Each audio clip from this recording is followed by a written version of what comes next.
আসসালামু আলাইকুম। আমি আজকে আলোচনা করব অ্যাজমা নিয়ে, যেটা আমরা হাঁপানি বলি। এই হাঁপানি বা অ্যাজমা ক্রমান্বয়েই এই রোগটা প্রসারিত হচ্ছে, দিন দিন বেড়ে যাচ্ছে। এর অনেকগুলো কারণ আছে।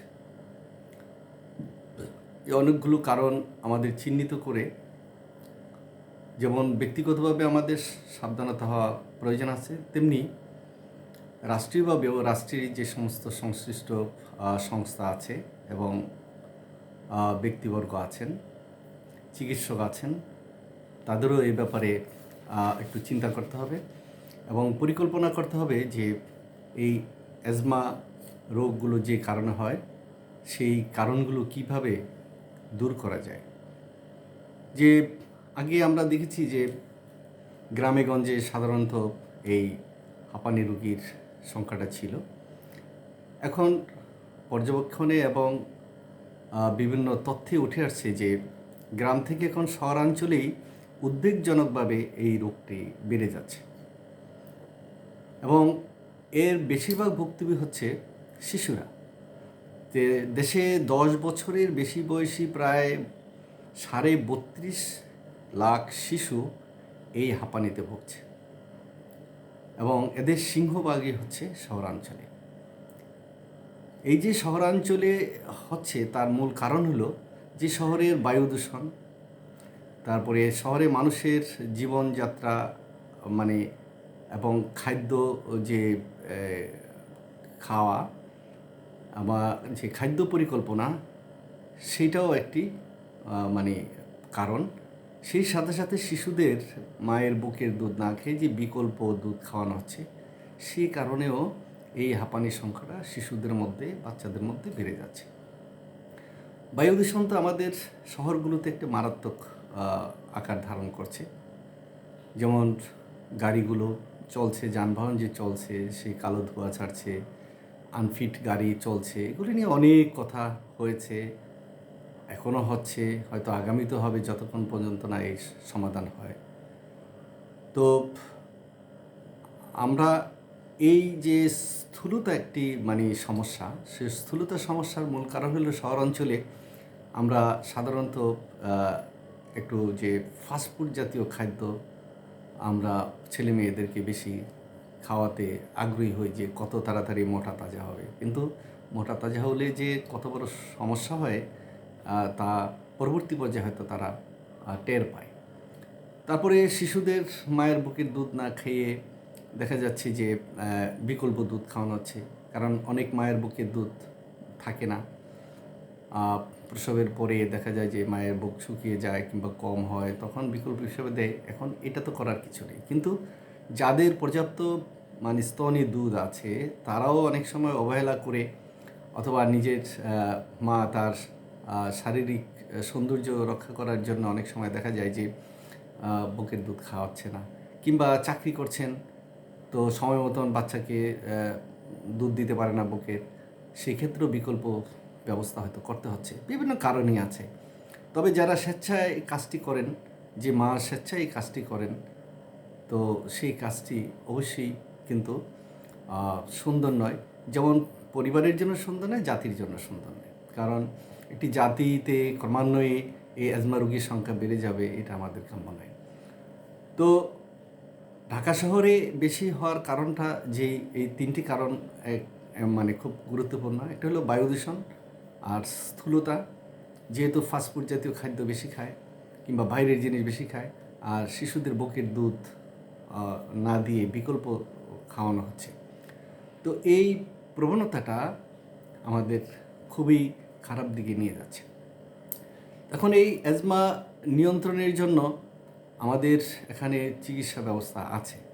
বাংলাদেশে শিশু হাসপাতাল ছাড়াও দেখা যাচ্ছে যে বক্ষব্যাধি ও যক্ষ্মা হাসপাতাল আলাদাভাবে অ্যাজমা সেন্টার আছে, সেখানে চিকিৎসা করা হচ্ছে। কিন্তু চিকিৎসাটা তো হলো পরে, কিন্তু প্রাথমিকভাবে আমরা কিভাবে এখান থেকে রক্ষা পেতে পারি, সেজন্য পরিবেশ স্বাস্থ্যসম্মত একটি পরিবেশ আমাদের দরকার। এই শহরে যাতে চলাচলে বায়ুটা যাতে বিশুদ্ধ হয় সেজন্য প্রচুর গাছের প্রয়োজন আছে। যে যানবাহনগুলো চলে সেই যানবাহনগুলো যাতে কোনো মন্দ গ্যাস মানে নির্গত করতে না পারে, মানুষের ফুসফুসে যাতে ওই জিনিসগুলো যাওয়ার পরে কোনো ক্ষতিকর প্রভাব না ফেলতে পারে, সেই ব্যাপারে আমাদের সাবধান থাকতে হবে। তাই গাড়ি যেগুলি চলে কিংবা মিল কারখানা যেগুলি আছে সেগুলো যাতে পরিবেশ বান্ধব হয় সেই ব্যাপারে কর্তৃপক্ষের মানে জোরালো একটি পদক্ষেপ নিতে হবে।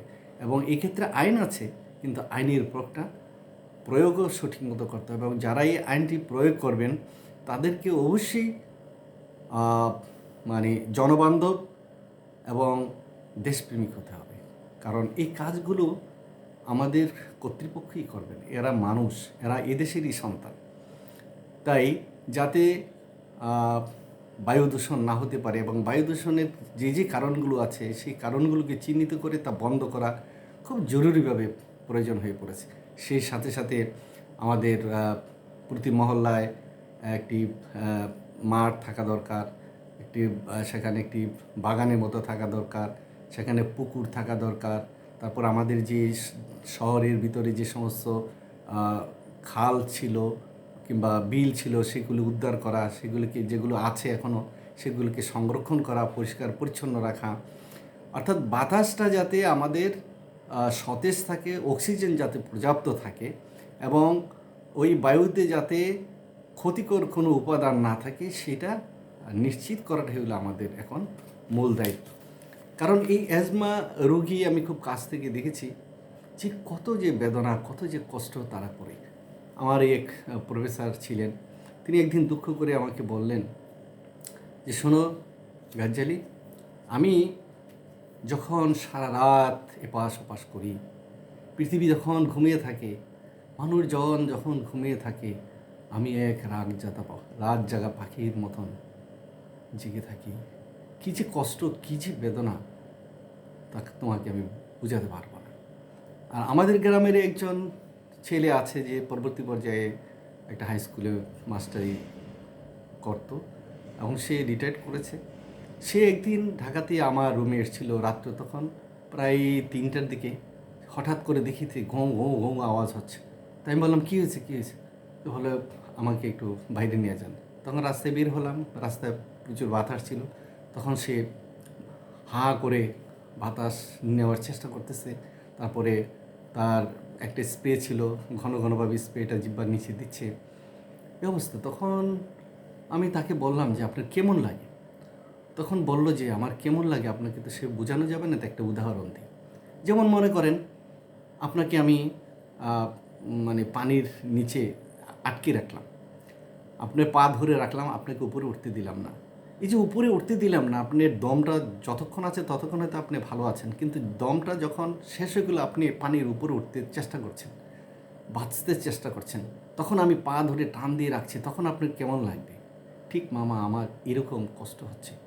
আমি তো শুনে অবাক যে কত সুন্দরভাবে সে আমাকে ব্যাখ্যাটা দিল যে অ্যাজমা রোগীদের কষ্টটা কীরকম সেটি। এই দুটি উদাহরণ আমাকে খুব মাঝে মাঝেই মনে করায়, মাঝে মাঝেই আমাকে কষ্ট দেয় যে হায় রে, সারা পৃথিবী যখন ঘুমায়, মানুষ যখন ঘোরায়, ঘরের মানুষগুলো যখন শান্তিতে ঘুমাচ্ছে, তখন একটি লোক সে ঘুমাচ্ছে না, নিদ্রাহীন থাকছে, তখন সে ছটফট করছে, সে শ্বাস নিতে আকুপাকু করছে, কিন্তু সে শ্বাস স্বাভাবিকভাবে যে নিতে পারা এবং শ্বাস ছাড়া দুইটি কাজই সে সুষ্ঠুভাবে করতে পারে না।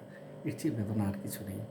তাই আমাদের এই যে অ্যাজমা কিংবা এই হাঁপানি জাতির থেকে চিরতরে দূর করার জন্য আমাদের বিশুদ্ধ বায়ুর আয়োজন করতে হবে। কিভাবে বিশুদ্ধ বায়ু, কিভাবে বিশুদ্ধ বাতাস, সতেজ বাতাস আমাদের নাক দিয়ে আমরা গ্রহণ করবে, অক্সিজেন গ্রহণ করব, সেই ব্যবস্থা করাটা আমাদের প্রত্যেকেরই নৈতিক দায়িত্ব।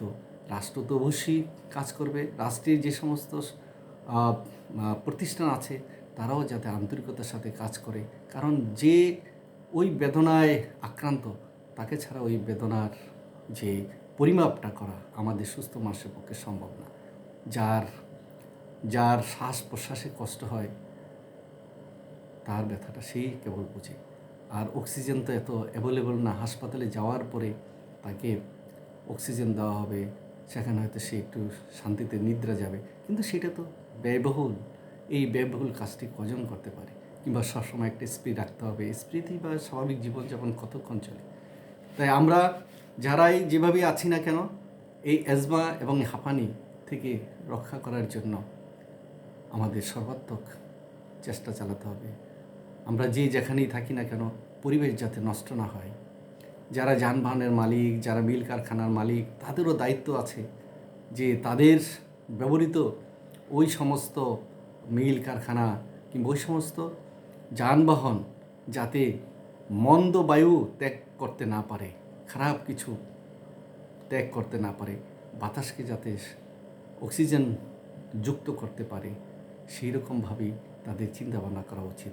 যে গাড়িগুলোতে প্রচুর কালো ধোঁয়া দিচ্ছে, সেই গাড়িগুলো যাতে তারা সঠিকভাবে সুন্দরভাবে নতুন করে রাস্তায় ছাড়তে পারে, সেই প্রত্যাশাই আমরা করব। আর যারা মিল কারখানা মালিক, তারাও যাতে পরিবেশটাকে নষ্ট না করে সেদিকে চেষ্টা করতে হবে।